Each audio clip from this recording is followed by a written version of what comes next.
Wali adalah orang yang diberikan Allah pertolongan dan dia bisa menolong orang lain berkat pertolongan dari Allah Subhanahu wa taala. Sifat wali itu apa?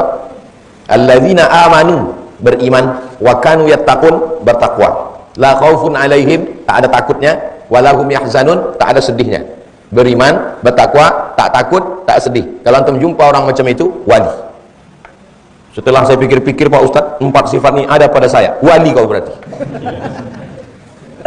Sekarang banyak wali ngotot. Wali ngotot itu mati-matian dia mengatakan gurunya wali.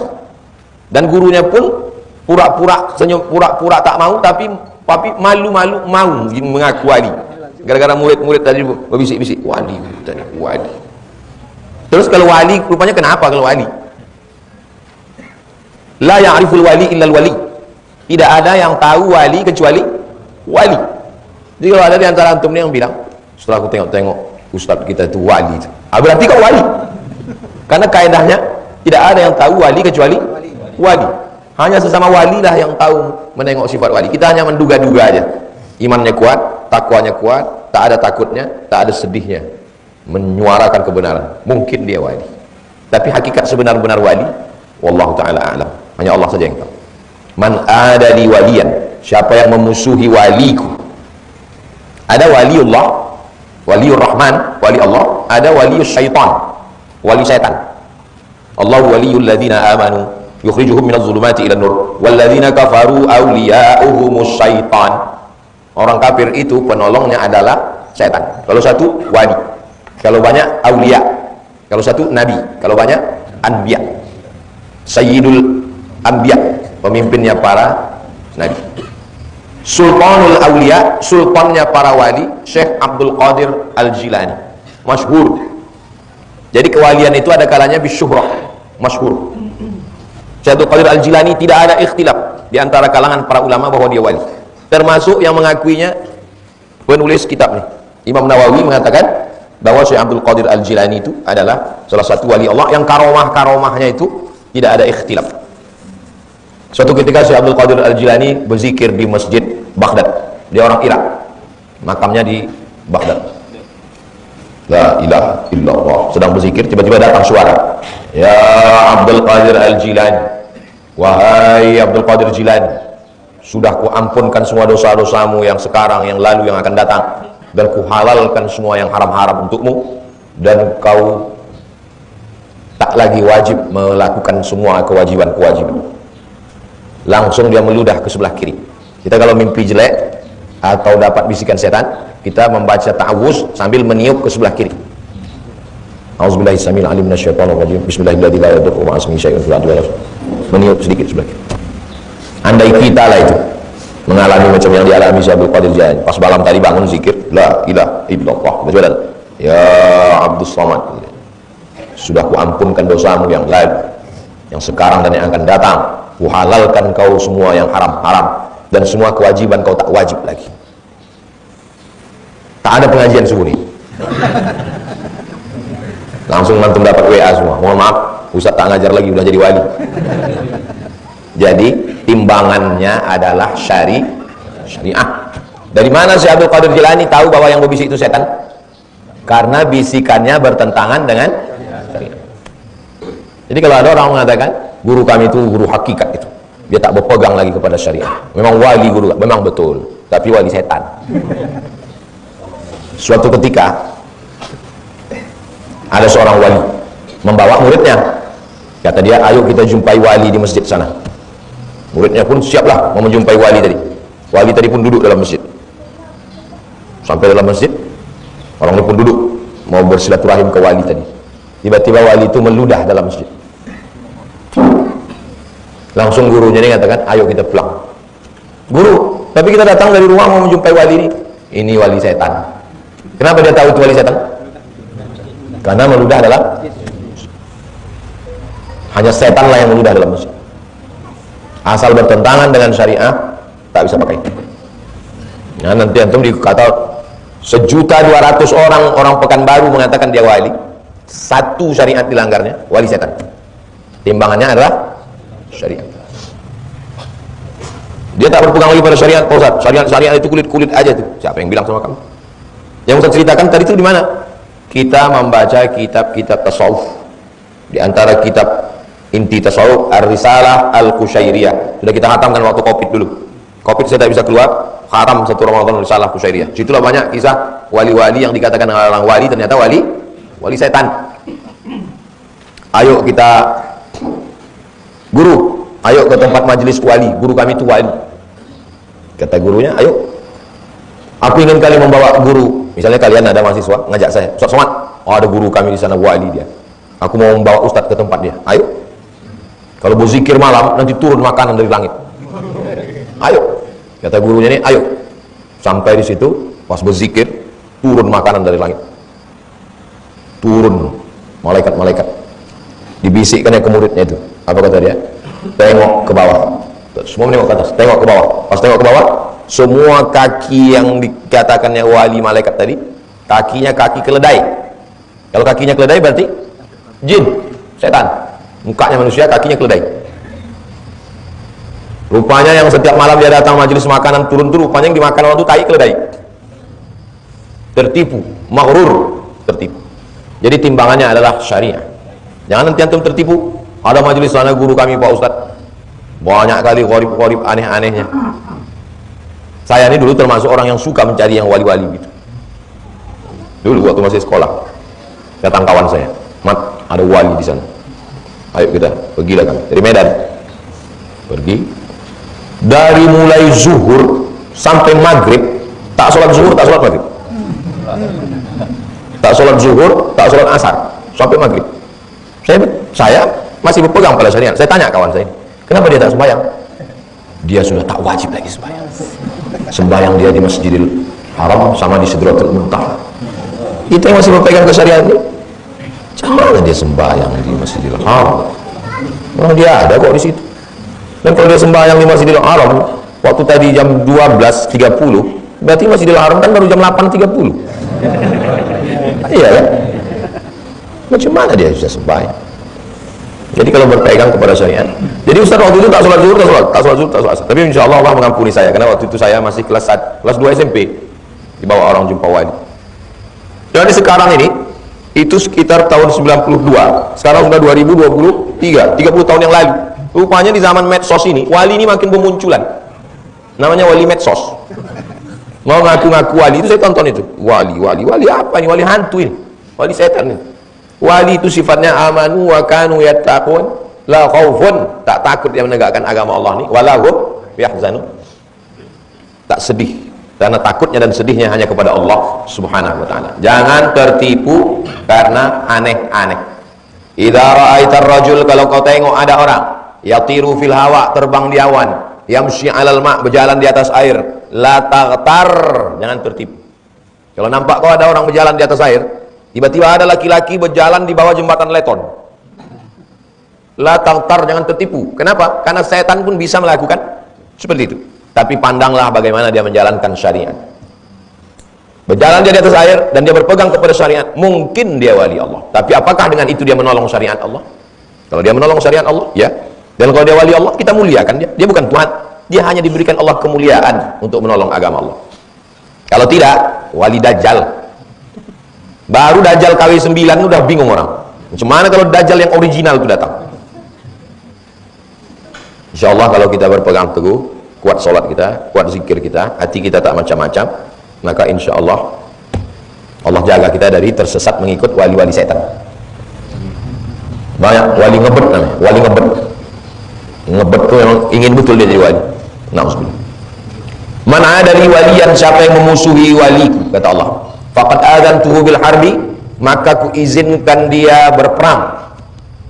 Sebagaimana izin dalam perang, izin membunuh, begitulah kuizinkan dia diberlakukan karena sudah mengganggu waliku, kata Allah Subhanahu wa taala. Maka jangan ganggu wali Allah. Kalau nampak ada orang menolong agama Allah, ada orang banyak mengejek dia, jangan ikut mengejek. Jangan latah mengkomen macam-macam di medsos. Kalau tak sanggup menolong wali Allah, paling tidak jangan mengejek wali Allah.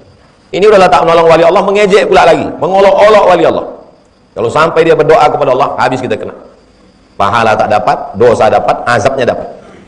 Saya tak wali. Wali murid jelas. Di awal semester tanda tangan Mizian Haziq Abdillah, wali murid Abdul Somad. Tapi kalau ditengok sifat-sifat itu, ada beberapa orang yang memperjuangkan agama Allah di Indonesia ini, tak ada takutnya. Dan saya selalu mendoakan, dan tak berani saya mengejek, mengolok-olok. Dia sedang menolong agama Allah. Wa ma taqarraba ilayya 'abdi bi syai'in.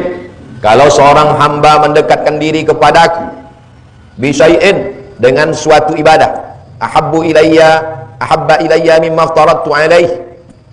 Ada hambaku mendekatkan diri kepadaku yang amalnya itu aku suka, tapi bukan amal fardu, bukan amal wajib, bukan subuh, zuhur, asar, maghrib, isya, enggak, tapi sholat tahajud, sholat sunat taubat, sholat sunat hajat, suka bersedekah.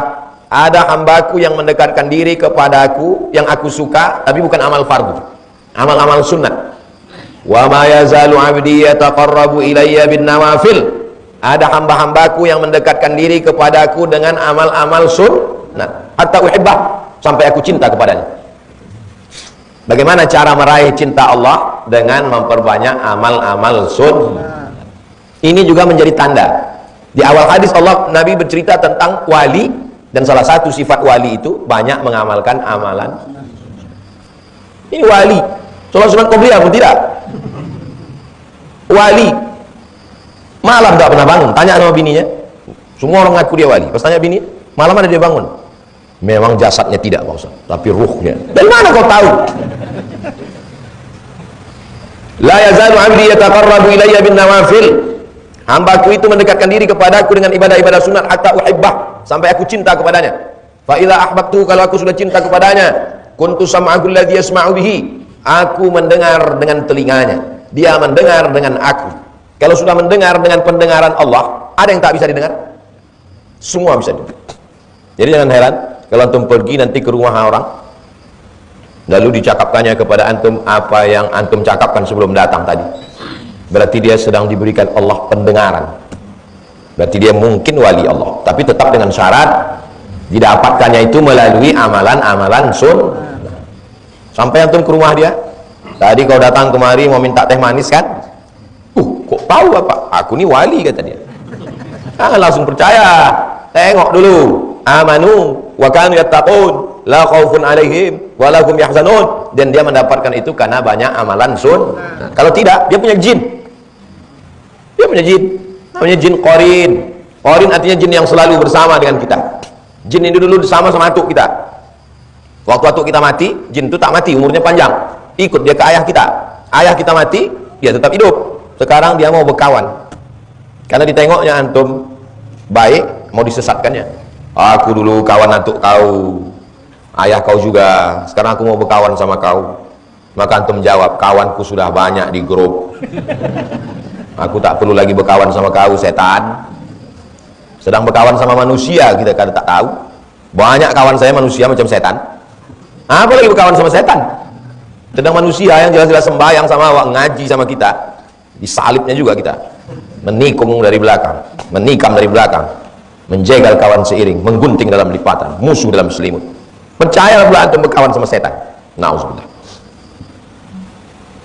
Aku akan cinta kepadanya, dan kalau aku sudah cinta, kuntu sam'ahu, aku menjadi pendengarannya, alladzi yasma'u bihi, dia mendengar dengan pendengaran aku, dia mendengar dengan aku. Wa basarahu alladzi yubsiru bihi, dia akan melihat dengan aku, mendengar dengan pandangan Allah, mendengar dengan pendengaran Allah, melihat dengan penglihatan Allah. Wa yadahu alladhi yabtishu biha, menggenggam dengan kuasa Allah.